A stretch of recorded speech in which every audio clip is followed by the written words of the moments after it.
മണ്ഡപത്തിൽ ഞങ്ങൾ 30 പേര് മഫ്റ്റിയിലുണ്ടായിരിക്കും.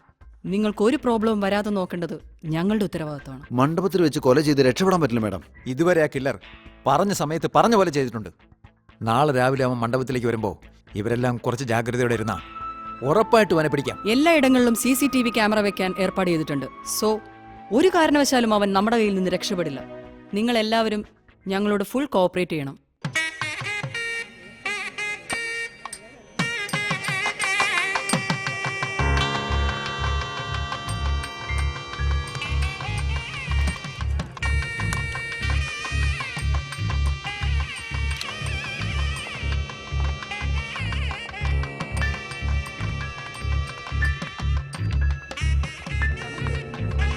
നിങ്ങളുടെ ആൾക്കാർ വേഷം മാറി വരുന്നത് പോലെ കൊലയാളിക്കും വേഷം മാറി വരാലോ അല്ലേ?